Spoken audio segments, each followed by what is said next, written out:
Okay, so this idea that if I change my awareness to chi, so I'm saying this is more body awareness, and this is more about experiences and relationships. Then as I get older, perhaps I am richer. Perhaps I've acquired, my treasures have gotten, as my jing declines and is less valuable or less resourceful, perhaps my level of experiences have grown, and therefore a richer human being for that. Right? There is also a level, though, of just seeking experiences that at some point, like if, let's say, I want to have a relationship with a member of the opposite sex, and I just keep multiplying that. I just keep having lots and lots of relationships. But I haven't particularly learned anything from those relationships, right? This idea of Shen is that I am processing these relationships, right? And that I'm learning from these experiences. I am a certain level of reflection. Okay? And in that, some kind of self-wisdom. Right? So if I travel, I can't travel to every country in the world. I can't meet every person in the world. But I can sample. And at some point in my life, I might decide that I've seen a lot, I've explored different cultures, and at the basis of it, we all experience pain, we all experience loss, a certain kind of suffering, we all want to be loved, we all want good food. There are certain comforts that we want, and there are certain experiences that everyone is more alike than they are different on some level. Okay? And so it's not about getting these experiences or pursuing more relationships, but now it's gleaning what I need to get out of them, reflecting and refining my being now, refining my consciousness, right?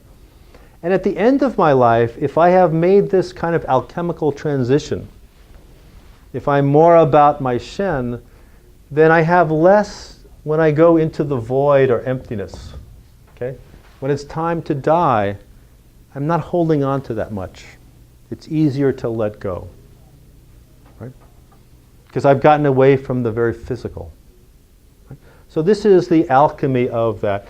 And in terms of consciousness, we usually look at Jing as mass consciousness, the village awareness, tribal consciousness. Right?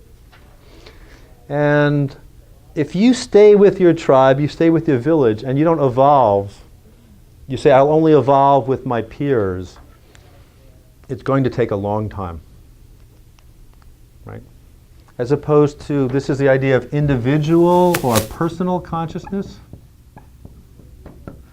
And instead of what I grew up to believe, this is what I directly experience. Right? If I'm told that, our tribe does not like the purple people. Beware of the purple people, right? And then you go out and you meet a purple person, right? And then you say, it was okay. It wasn't, what I learned, what I was told to believe isn't necessarily what I experienced. And now my individual experience has greater control than the sort of mass consciousness, right? And moving up, so we could call this kind of the pelvic to lower abdominal cavity, and then the lower abdominal to chest cavity, thoracic cavity, and the cranial cavity. Right? This is how this is seen in terms of the body. And up here now is cosmic consciousness, transcendental consciousness, Christ consciousness, Krishna consciousness, whatever you want to call that transcendent level. Right? So this is our goal from a Taoist perspective. Identifying with the body early on, relationships later, and then a more spiritual realm. And then being comfortable that written into our lives is literally a shelf life. We have an expiration date. We don't know when that is. But they talk about longevity. So longevity is not just long life, but it's quality of life.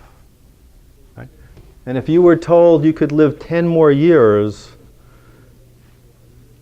of healthy life, or 20 more years, but the last 10 would be bedridden and hooked up to machines, suddenly duration is not as important as quality of life.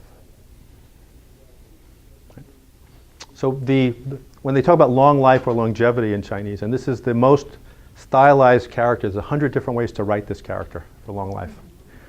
And it's seen on a lot of, plates and embossed in silk jackets, and it's a very common character. It always implies a certain quality of health too, so it isn't just the duration. Right? So are we okay so far with that description? Yeah. No questions? We're good? All right.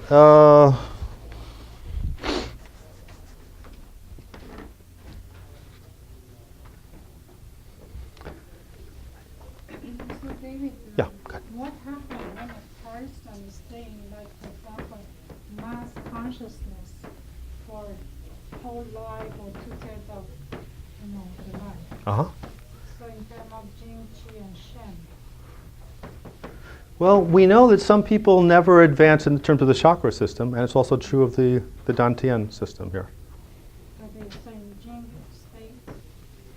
stays. They're more concerned, these are people that are more concerned with their bodies and other people's bodies, and usually there's a sense of, I only deal with people that look like me or act like me. There tends to be a very limited experience. I'm only comfortable with people in my tribe or in my village. Right? So there's a very limited awareness there. And you would say that the vibrational level is not going up. They're staying at one level. So Could be ignoring the individual experience or consciousness. well, very possibly, in terms of what do we need when we're born, right? And you think of essentially the bonding process, right? We need some sense of nourishment, and in that nourishment time, the bonding time, the emotional pattern of the mother while she's breastfeeding or while she's bottle feeding, right? The baby imprints that emotional set, and then that becomes equated with love. So nourishment and love are connected here. Okay?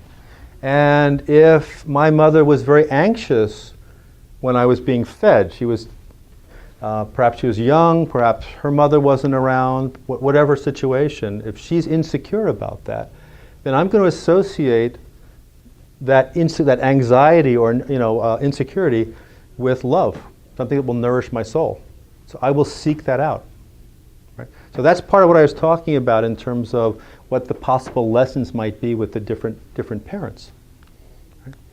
So even though I look across a sea of people in a party, and then I have that sort of like, whoa, that's the one, that somehow something happens, and we think it's all about, I like the way you look, or your style, or the way you talk, or your appearance, or your manner. I mean, whatever we think it is, there's some spiritual part that basically says, you are dysfunctional in the perfect way that I need. Right? And we are masters at this. It's scary. It's scary how you can find the right person in a crowd of people, So that you get to this idea of what is a soulmate, right? And many of us have this idyllic version of, back to the Garden of Eden, and we're, kind of frolicking, and it's all, how wonderful that is. But my concept of a soulmate is this is someone who insists that you learn your lessons. This is someone who will push your buttons. Okay? They will not let you get away with not learning your lesson. Right? That's a soulmate. I'm sorry it's not the idyllic version, but it's...